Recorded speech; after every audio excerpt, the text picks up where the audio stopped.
Yeah, but no. Yeah, corporate is on 17th Street, like southwest. Okay, gotcha. Yeah, no, I'm just saying about the Which is the one that yeah, where they compressor right now. That's right. I'll feel it out. The one that dude owns out in Maryland. That's like, Yeah. Dude, that's like appointment only. Is it? And it takes like months to get an appointment. But apparently it's sick. I don't remember. Yeah. Who was telling me about this? I know who owns Okay, it. cool. No, I appreciate the Joe insight. Perticone was telling me about it.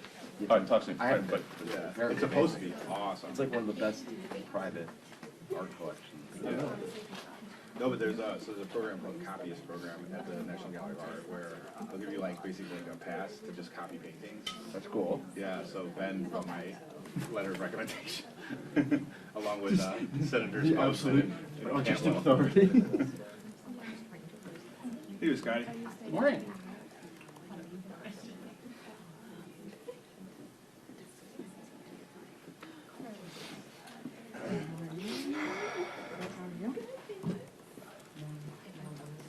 Is Punchbowl doing a grand Christmas party? No, we're not doing one this year. Okay. We're actually that's not true. We're doing editorials doing one. It's our 5-year anniversary in January, so we're doing part 8 of it. Doing your own Christmas party by yourself. Yeah, exactly. Just me and my dog.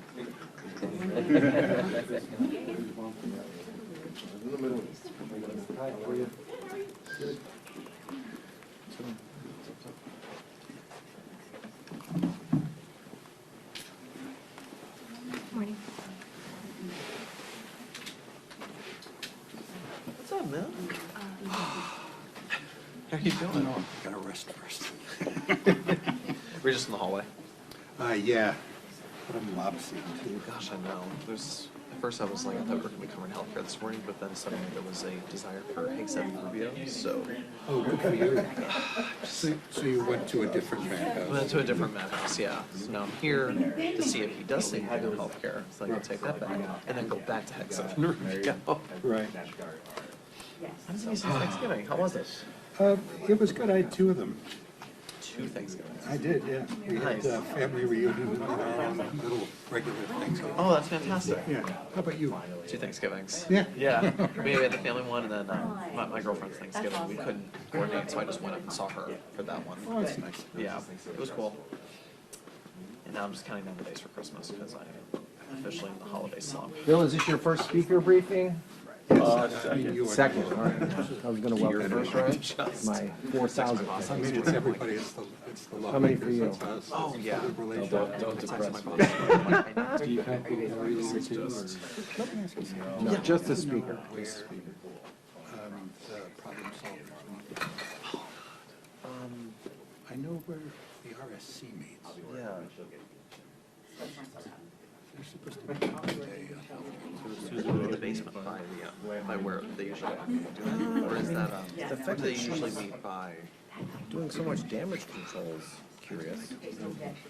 I remember going down to the basement one time for a problem solving meeting, but I don't know if that's still the case. It tends to be I the do remember that, but it was like That would be years ago. It's in like that back door, so if you're walking down to And also, what is a post well? to the regular room that you guys were staying in, HC5, and instead of making that right to go that way, You know, it's funny, there's like that other. there was a short window of time where Ryan's daughter and my daughter were on the same. Yeah, I thought that's where I'm at. I won't on that. I could be wrong. It was like a year ago, so I don't know if This it's was right after. changed. It was before So Trump I've been sick. was inaugurated, so it was this time last year. And, he and I got talking, I haven't done it for a long time. They don't. No. So, you know, Still ton of tension is gonna about want to take healthcare. shit. That's right. Gosh. I don't get this narrative. There's no such thing as a tight ship for just that just doesn't exist. It's like, she has that image, and so people are feeding me to that narrative. It's like, but there's no. Moderates are crying right It's now. gonna be as crazy as it is sad. So I don't know. We were kind of rereading the bill yesterday. We were just like, this doesn't. Yes, she put out a tweet. Oh no, this is horrible. Right. I mean, it sounds like they're not gonna fire anybody until the 20th, right? Because they want the narrative to be that they kept the whole cabinet in place for a year. Oh, I guess so.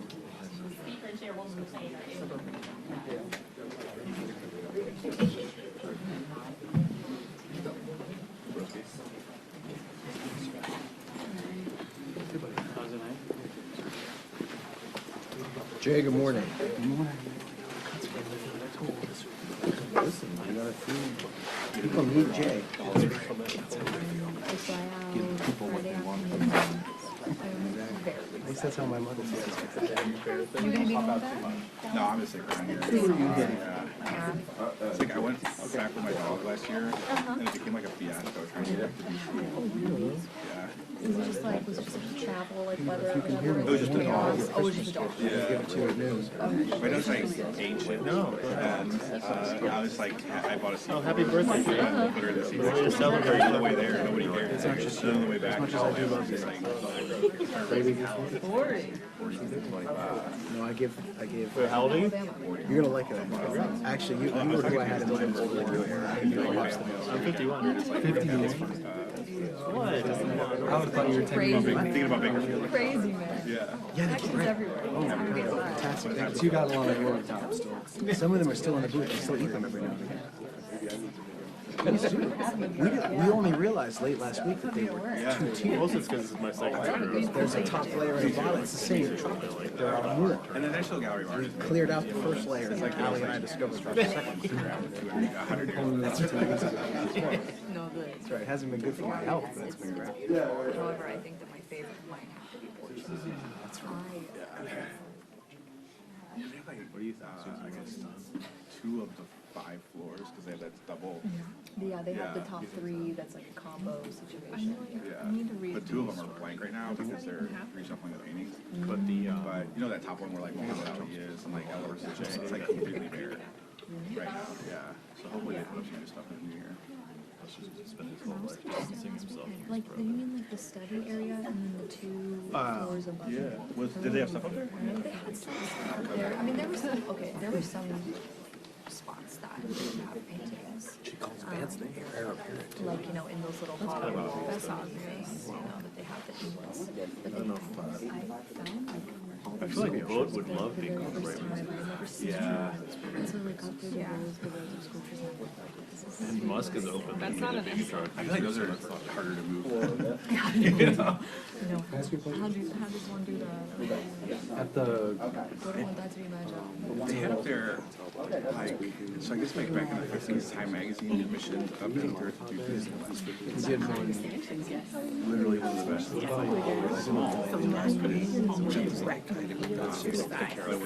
all for show, like, right before the second vote. Yeah. I'm actually not interested in the can.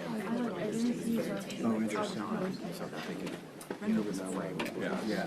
it's smart. I haven't been there for like 30 years. How you doing?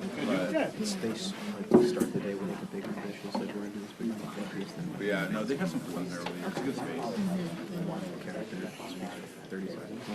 So they go to that top room where like this netting is and stuff like that. Well, I might not. I have you on Yeah, there's a whole theme to the shutdown, so it's like, it's interesting. I'm trying to get that on board.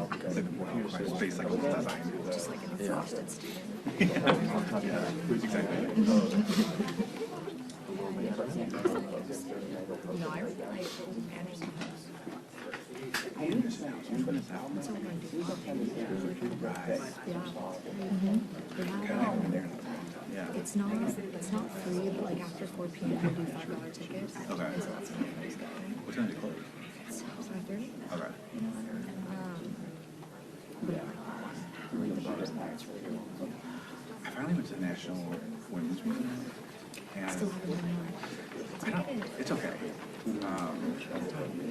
It was not cheap. It was, you know, it was like $18 or something like that. I never knew it was. But The Library of Congress and the yeah. archives.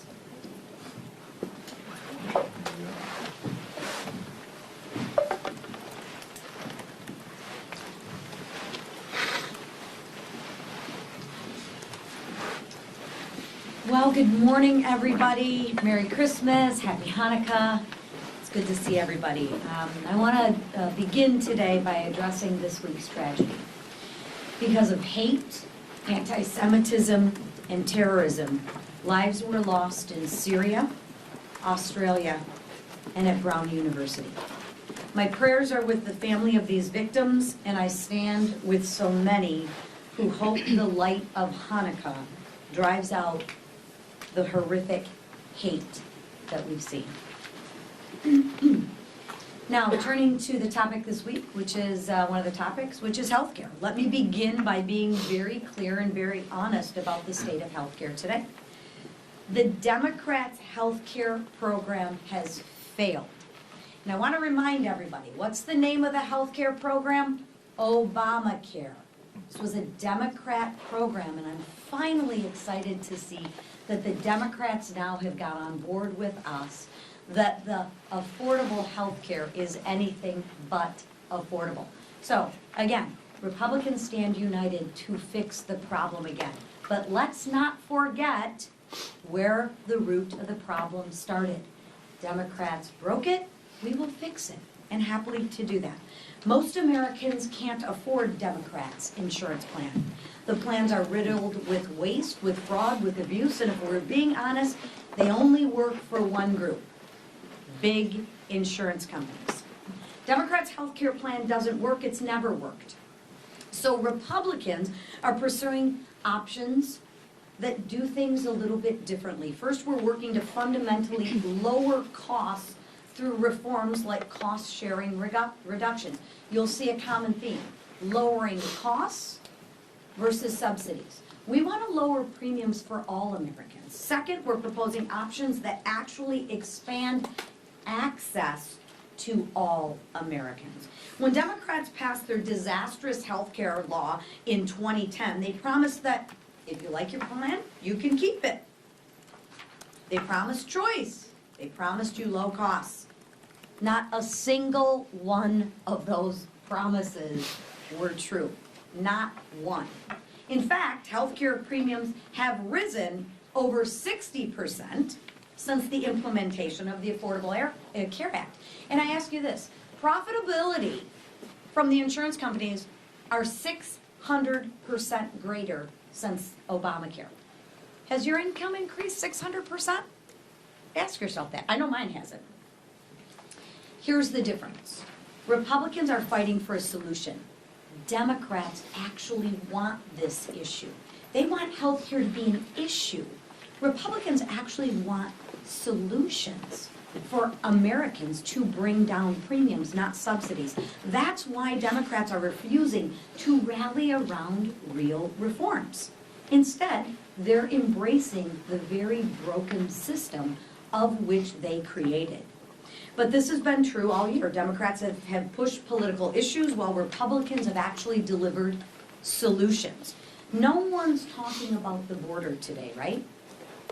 Why is that? It's because we fixed it. The border's closed. People are safe. But you don't hear anyone talking about that because Republicans fixed it. Republicans delivered bigger paychecks by eliminating taxes on tips, taxes on overtime, taxes on Social Security. Republicans delivered lower gas prices by cutting regulation and expanding permitting reform. Time and time again, Republicans delivered results for the American people, real results. And we're just getting started. When we return in the new year, we're going to see a continued focus and push for lower costs and bigger paychecks, because that's what the American people need from us. That's what they want from us. Now, with that, I'm going to turn it over to Representative Marionette Miller-Meeks, who is a veteran and a doctor who's actually been the leading voice here in the Republican healthcare solution. Marionette? Well, I thank Chairwoman McLean, but also Speaker Johnson, Leaders Scalise, Whip Emmer. It's an honor to stand with the House Republican leadership to talk about one of the biggest issues facing American families today, and that's the rising cost of health care. As Chairwoman McLean said, I'm an Army veteran. I was both a nurse and a physician, and I'm the only member of Congress to have served as the State Director of the Public Health Department. Not only is this issue important to me, I started my journey as a doctor because I was burned at 15 years old. So it was health care and the need for healthcare that drove what I do today. And I spent my career treating patients and fixing broken systems, solving problems, and I can tell you, thanks to the Democrats' failed policies, which they now admit, our healthcare system went from ill to the ICU.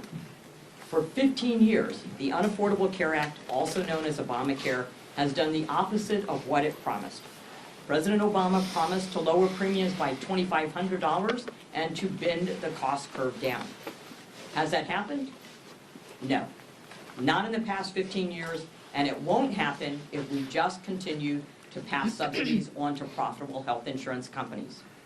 It doesn't even include out-of-pocket cost. It's not sustainable, and it's not working. Republicans want to lower health care costs for everyone, not just a select few, and not just to continue to subsidize profitable insurance companies. Our plan, the Lower Health Care Premiums for All Americans Act, is the Republican solution to this crisis. It doesn't throw more taxpayer dollars at insurance companies. It puts patients and doctors in the driver's seat. Our bill lowers premiums by 11% by funding cost-sharing reductions the right way, not just through COVID-era bailouts that benefited only big insurers. That's up to $1,871 in savings for families each year and over $36 billion in taxpayer savings. We're delivering real PBM reform to stop middlemen from inflating drug prices. Even in my own state, my PBM transparency bill that passed in 2019 when I was a state senator, one of our counties reported that they saved $80,000 last year through their transparency alone. We want to give small businesses the ability and the power to negotiate better deals. That alone will save taxpayers $2 billion, but most importantly, save small businesses. We're expanding association health plans by allowing small businesses and self-employed workers to team up to expand choices, which result in premiums going down by as much as 30%, even those small businesses that are in the exchanges. As we're strengthening choice arrangements so more small businesses can afford to offer coverage and more workers can choose a plan that fits their lives and their budgets. This is a plan for working Americans, not for profitable insurance companies. It's about lowering costs, increasing access, and restoring sanity to our healthcare system. Most importantly, it is a plan that lowers healthcare costs for everyone and puts patients and doctors in the driver's seat. Thank you, and I look forward to getting this bill across the finish line and to the American people. Like our conference chair, I want to start by offering my condolences to the families of the victims of several tragic events over the weekend. The shooting at Brown University that took the lives of 2 promising young students. The vicious ISIS attack on our service members in Syria that claimed 3 American lives. And finally, the horrific anti-Semitic terrorist attack in Australia that killed 15 innocent people at a Hanukkah celebration. Our hearts are heavy as we grieve the evil that was put on display this past weekend, and we continue to pray for the full recovery of those injured and for the comfort of the families whose lives are now forever changed. Now, turning our attention to the House Republican agenda. This year, Republicans delivered one of the most consequential pieces of legislation in our lifetime.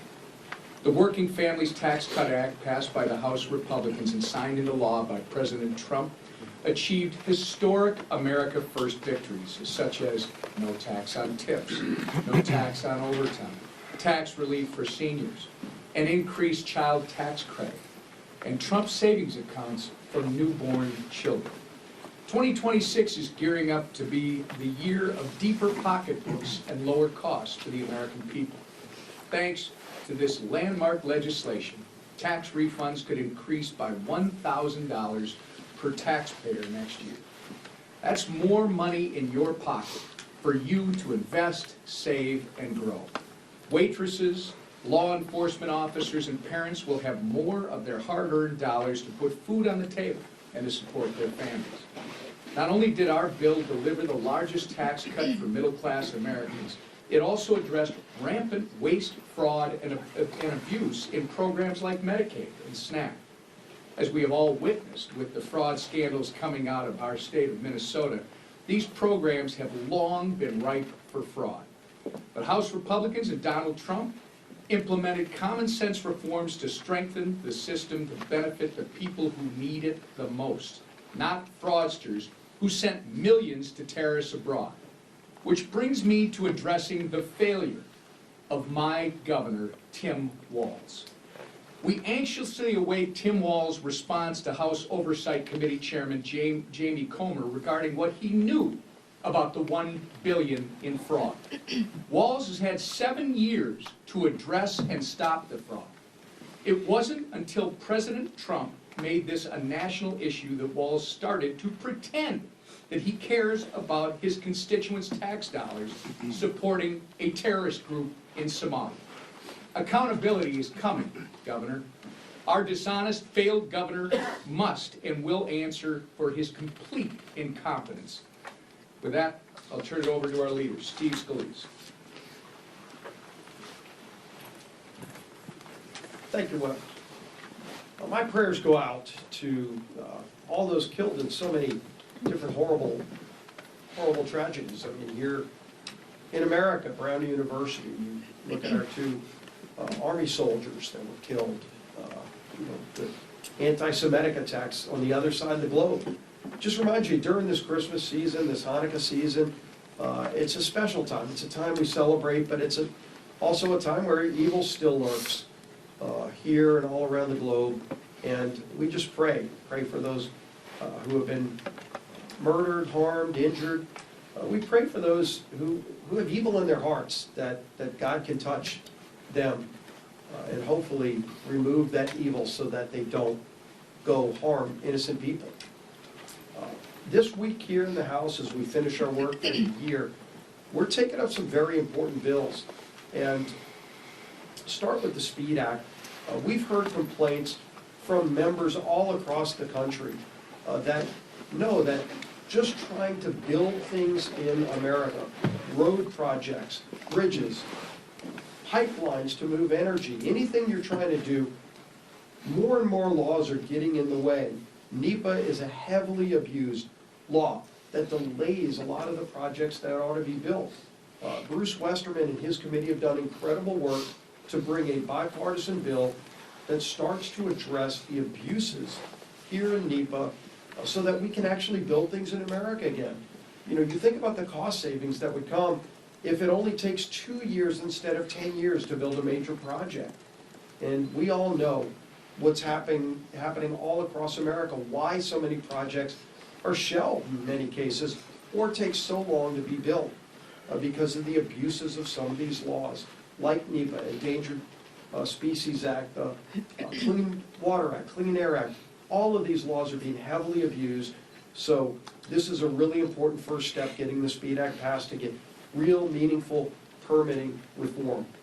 And then, of course, Dr. Miller Meeks talked about her bill, which is such an important step to lower costs in healthcare for all Americans, 100% of Americans. While Democrats only care about bailing out insurance companies and focusing on less than 10% of Americans that are in the Unaffordable Care Act, we're focused on lowering premiums for all Americans. And that's what you're going to see on the floor this week. You know, you think about association health plans, which have been proven to give people more options to lower costs. The Choice Act, which, you know, while everybody complains, they say, why would I watch TV commercials? I see this gecko lizard, and I see the emu, and I see all these other animals out there selling health, they're selling car insurance, they're selling homeowners insurance. Why aren't they selling health insurance?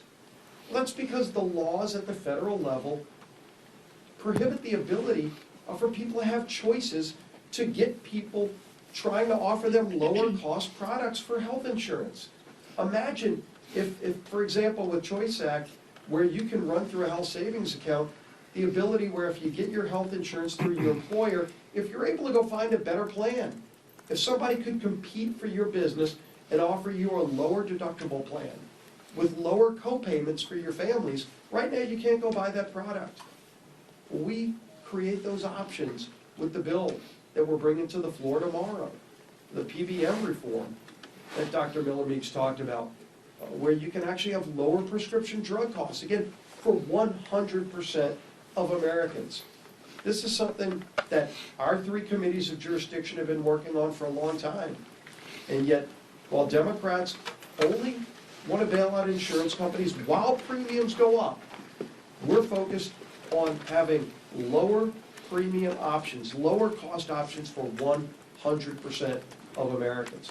So another busy week where we're going to be focusing on helping families that are struggling under the weight of all the damage that President Biden did. President Trump is working to lower costs. President Trump wants to see these bills on his desk. And we're going to work to deliver here in the House. And if I don't see you between now and then, I wish you all a Merry Christmas, Happy Hanukkah, and Happy Holidays. Speaker of the House.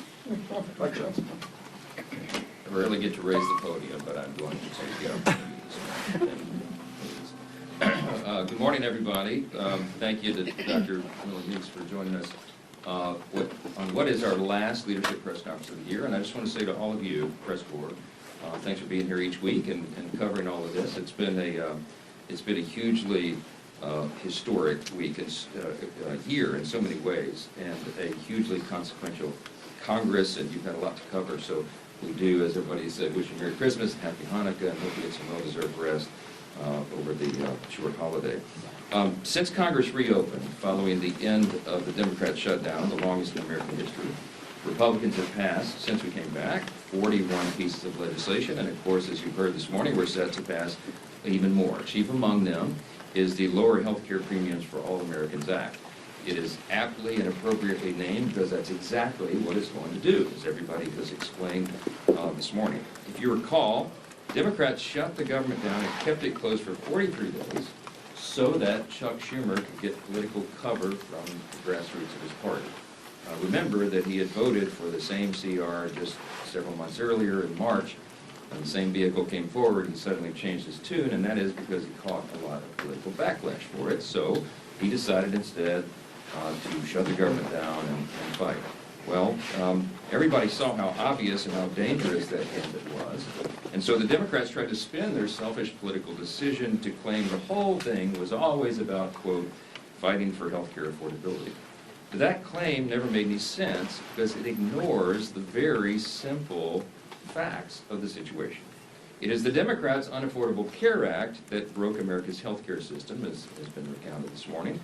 And it's the Democrats who have refused every good faith Republican effort to fix it along the way. Now, this is 15 years into this saga that the American people have been drugged through because the Democrats decided 15 years ago to break the system. They insisted when they passed the Unaffordable Care Act that it would reduce premiums, it would provide more choice and higher quality and all of that. And none of that ever happened. In fact, quite the opposite effect is what we have seen.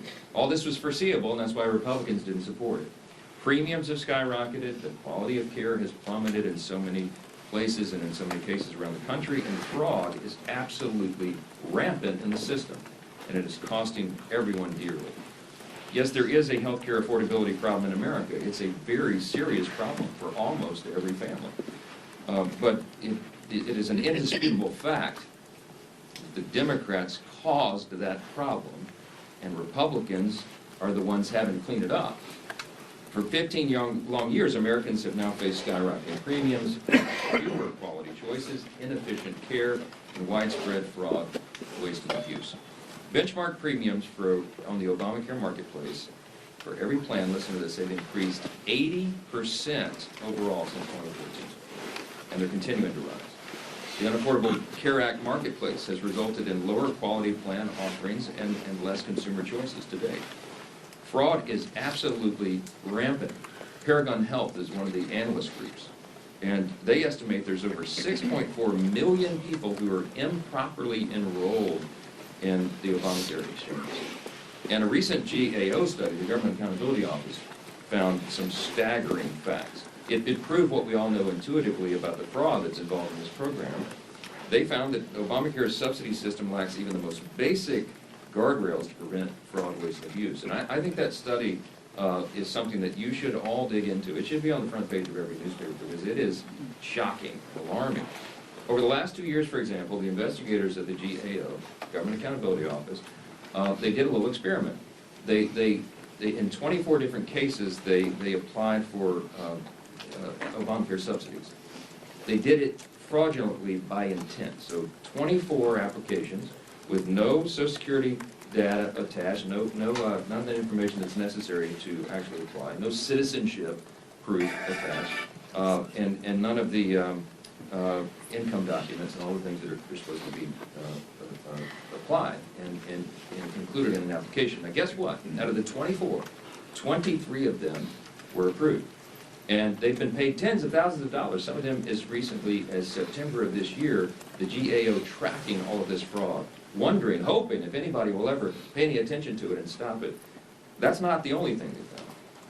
The report also found that in 2023, 29,000 Social Security numbers were used by multiple persons. In 2024, 68,000 Social Security numbers used by multiple people to bilk the system, to defraud the system, and to take dollars to themselves. You had, in one case, there was over 120 individuals using the same Social Security number to get these benefits, and it was never stopped. The GAO also found that more than $94 million last year alone was sent to insurers on behalf of people who were already deceased. It's a serious, serious problem in the system. It's why the costs are so high, and this is the system that Democrats in Congress want to extend without any reform. We just can't have that. The Washington Post summarized all this best in one simple sentence. They said, quote, "The real problem is that the Affordable Care Act was never actually affordable." That's the problem. America's healthcare system should be the envy of the world. Instead, it's the most expensive in the world, and the American people are not getting any healthier because of all this madness. A new Gallup poll released yesterday found that 70% of Americans have a negative outlook on our healthcare system for all the obvious reasons. All Americans deserve a healthcare system that puts patients first, one that meets their needs with more access, more choice, and more affordable quality care. And House Republicans have offered legislation to begin fixing what is broken and to restore integrity to our nation's healthcare system, and it's so long overdue. The lower healthcare premiums for all Americans Act, will be on the floor tomorrow, is the first big step in that regard. As has been noted by Dr. Miller Meeks and the other leaders here, it offers common sense solutions to lower premium costs for everybody, all Americans. It expands access to quality care, provides every American with more options and flexibility to choose coverage that works for them, and it brings greater transparency to America's healthcare system. And here's how. The bill has 5 key reforms. I'll just reiterate some of this real quickly. It reduces premium costs through cost-sharing reduction payments, brings pharmacy benefit manager transparency, and removes the hidden costs of prescription drugs. It allows small business owners and independent workers to form association health plans. It provides more choice for employees to customize their health care plans, and it protects small businesses from costly regulatory overreach.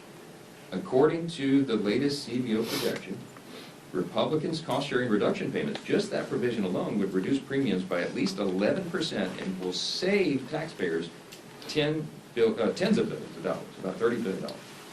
Contrast this with the Democrats' proposal. Now, what is their proposal? The Democrats' subsidy proposal would only lower premiums for a small subset of people. Now, think of this.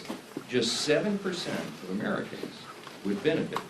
When they passed the COVID-era enhanced subsidy, enhanced premium tax credit, okay, it would only affect, and only did affect, 7% of American people.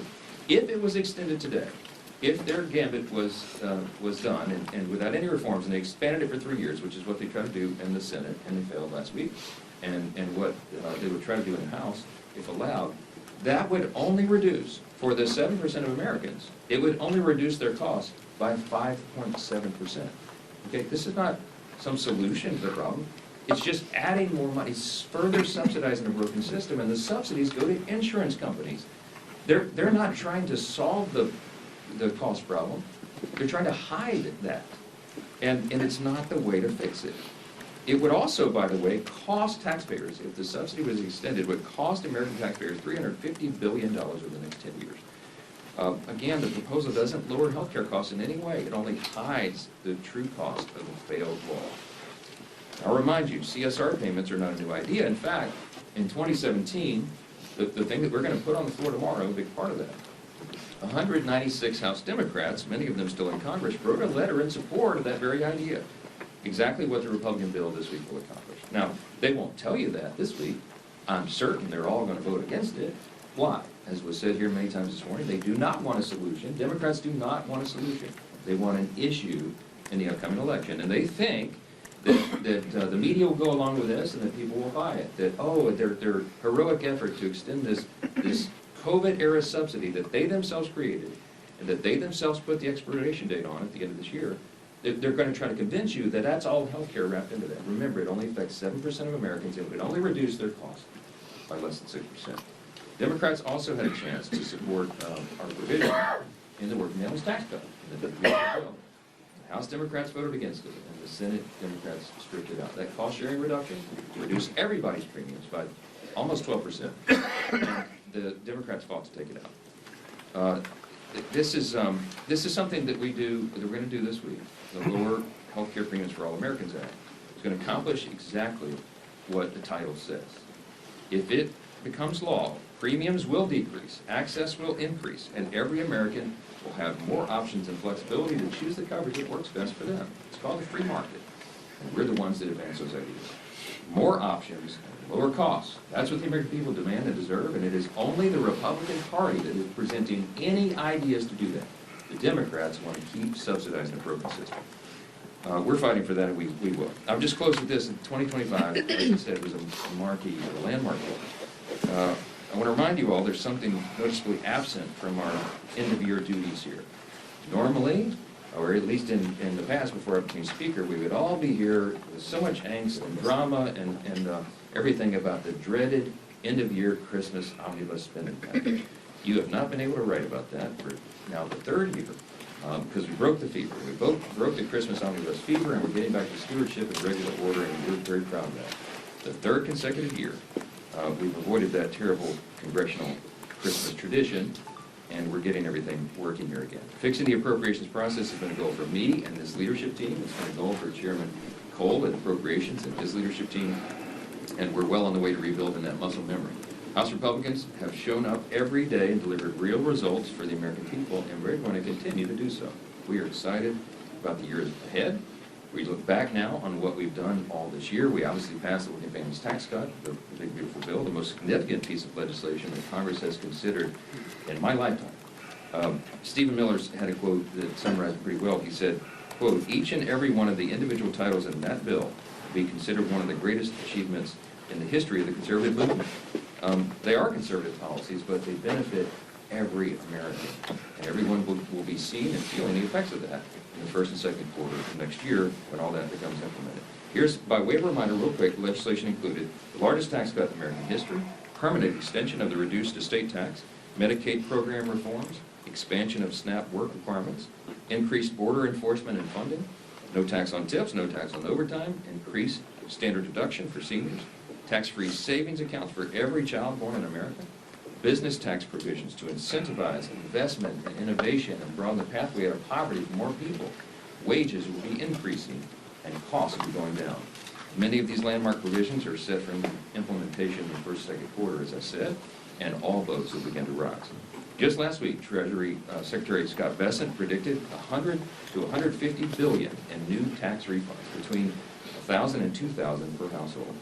And most of the estimates say that the average American household will have their take-home pay increase by at least $10,000. These are real, tangible benefits that this bill is going to offer to tens of millions of American families, and we're excited about what's ahead. It's just one more example of the many positive and transformational outcomes that we want to see going into the next year. So far, House Republicans have passed 413 bills this year. We've codified 68 of President Trump's America First executive orders. We've repealed 23 Biden-era maddening regulations under the Congressional Review Act resolutions. We clawed back billions in wasteful spending through rescissions and opened numerous investigations into President Biden's failed administration. And we look forward to continuing all that work when we return in 2026 and we go into an epic midterm election cycle. With that, I'll take a few questions. Mr. Speaker. We'll go to Bill Maluchin. What you doing on the front row, man? See you. Thank you, Mr. Speaker. Ahead of Jack Smith's deposition tomorrow, there's a new report out this morning that DOJ is getting ready to hand over Congress a batch of emails, specifically to the House Judiciary Committee. And in those emails, they allege, it says that the FBI warned the Biden DOJ that there wasn't probable cause to raid Mar-a-Lago. Are you aware of this? Are you expecting to get these emails later today? What's your response? I've heard as much as you just reported there, and I have not had an opportunity to review any of that yet, but it would verify and I think affirm much of what we understood from the very beginning. As you all know, I used to serve on the House Judiciary Committee before I was made Speaker in October of 23, and we spent a lot of time uncovering just the complete and total weaponization of the Department of Justice under the Biden administration. They used it to go after political enemies, and chief among them was, of course, Donald J. Trump. And they abused the system, and to me, the great harm of it all was that they really eroded the people's faith in our system of justice itself. I mean, that's the most dangerous thing. If people don't believe that our justice system is actually equal justice under the law, that Lady Justice is actually still wearing the blindfold, that everybody gets the same treatment under the law, it's a really serious challenge for a constitutional republic. And so this is some shocking revelations to a lot of people. It's not to us. We knew, we understood that this was happening the whole time. The evidence, I think, and I expect, will verify all of that. And there's going to have to be appropriate accountability. I mean, accountability is key. It's important. Because if you're going to restore the people's faith in the justice system, you have to show them that there are serious consequences for people like Jack Smith, who abuses that system. We have to ensure it doesn't happen again. And we'll see how all that unfolds. It's going to be a very, very interesting, important investment. Thank you, Mr. Leader. This morning, Congressman Mike Lawler said that it was political malpractice to not allow a vote on the ACA subsidy extension this week. What's your reaction to that? And will Republicans suffer any political blowback for not allowing something like that to come to the floor with moderates? Well, Mike Lawler is a very dear friend and a close colleague of mine. Ironically, weekend before last, I was in New York, in his district on Long Island, and we were campaigning together, ensuring that he gets reelected. Mike Lawler fights hard for New York, as every Republican in this conference does for their districts. The districts are different. They have different priorities and ideas, but we do have, there's about a dozen members in the conference that are in these swing districts who are fighting hard to make sure that they reduce costs for all of their constituents. And many of them did want to vote on this Obamacare, COVID-era subsidy the Democrats created. We looked for a way to try to allow for that pressure release valve, and it just was not to be. We worked on it all the way through the weekend, in fact, and in the end, there was not an agreement, wasn't made. Now, everybody was at the table in good faith, and I certainly appreciate the views and the opinions of every member of this conference. But I will tell you one thing they will all join in unity on is voting for this bill that we've been discussing this morning, because again, instead of just trying to assist 7% of Americans, this is for 100% of Americans, and we can handle that and do that together. I hope that Democrats will come along with us. If they're serious about solving the problem and bringing down costs of health care, they'll all fully support it as well. But I think you're going to see they're playing politics with this. Speaker Johnson. Last week, President Trump said that his legislative agenda is essentially done. So why should voters vote for Republicans in the midterms if there's nothing left to do legislatively? Well, I don't know which comment you're referring to and in what context, but I'll tell you, I've talked to the President sometimes multiple times each day. He and I and his team and our teams work around the clock. Literally, the President and I will talk sometimes at midnight and then again at 6 a.m. I mean, this President doesn't sleep. He's working all the time. The agenda is aggressive. There is much more to do. I think what he's sometimes when he's taken out of context on comments like that, he's referring to what we accomplished with the working families tax cut, the big beautiful bill, because there's so much in that a lot of people said, wow, you guys checked all the boxes. Well, we did to a certain extent, but there is so much more to do. And we're going to have a very aggressive legislative agenda coming right out of the gates in January. We're going to continue to work, for example, on health care, to continue to bring costs down to the American people, to bring down the cost of living overall. You're going to see an aggressive affordability agenda. And we're going to see continued codification of the president's executive orders. He's up to about 200 of those. Probably about 150 of them are codifiable by Congress, and we're working steadily through that list. You're going to see us delivering for the American people while the effects of that giant piece of legislation that we did on July 4th, got signed on July 4th, comes into implementation. So much more yet to do. The President and I talk about that almost every day, and he's excited about it, and I am. Mr. Speaker, so there's a lot of Republicans who would still like to see health savings accounts set up as an alternative to the premium tax credit. I'm curious, why is that not in this bill? Is that something that's still on the table? Very much on the table. The President likes the policy as well. I see my doctor colleagues, Dr. Meeks is nodding in agreement. The Docs Caucus the Chief Doctors Caucus in the Republican Conference works on these things, and I think we could get broad consensus on that. What we anticipate going into the first quarter next year is possibly in a reconciliation package or in regular order as standalone. Ideas just like this. We have a long list of things that we know will reduce premiums, increase access and quality of care. And again, we're the only party that's going to be bringing that forward. The Democrats have zero ideas, zero concepts, and zero legislative plans on anything they'll propose other than just subsidizing the broken system. So there's going to be a stark contrast between the two parties. That'll be a big part of it, and I think you'll see a lot of that discussion going forward. Yes, ma'am. Just to follow up on that, we are at the end of the year here. People have already enrolled in their health care plans. You guys were out for 2 months during the shutdown.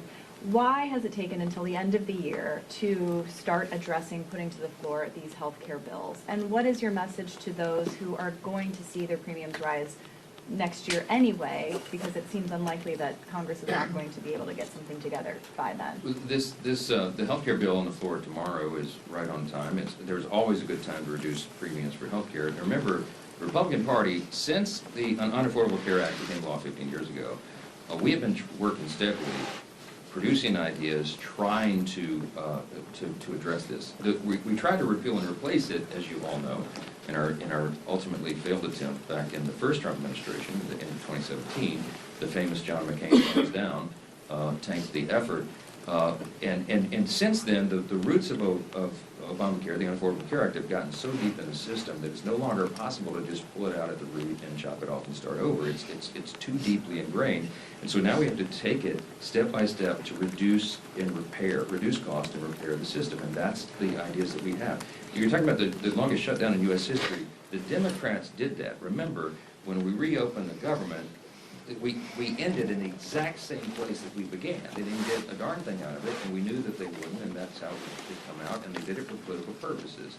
When they took us off the field effectively for 43 days, as soon as we got back, let's remember, because history's being revised here every day, we got right back to the appropriations process, remember, which was so critically important, and all the other measures that we were pushing through. We got done on that steadily through the year, and then we turned the attention to healthcare, knowing it was coming at the end of the year on the subsidy and that new ideas would be presented. We didn't start this in October, November, or December. This is something the Republican Party's been working on for years. I've mentioned in here before, when I was chair of the Republican Study Committee, the largest caucus of the Republicans in Congress, we had 158 members back in 2019. We produced a 2-volume set on conservative common sense solutions to fix healthcare. We've never been able to get the votes to fix it because the Democrats have been unwilling to go along. And you can go back and look at the record and show over and over, all they want to do is continue to throw taxpayer dollars and subsidize the broken system. The reason the premiums are up 80% since the bill was passed by the Democrats in 15 years ago, it is because they're further ingraining a broken system. So it's up to us to fix it. This is one piece, one part of that. And in the first quarter, January, February next year, you're going to see much more activity of this. The American people's attention is on healthcare for the obvious reason. It is a very serious problem. But remember this, the Democrats broke it, Republicans are going to fix it. I wish you all a blessed holiday. Thanks so much.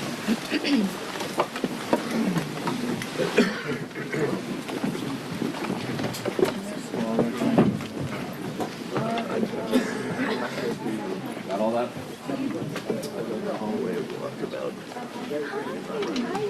Oh.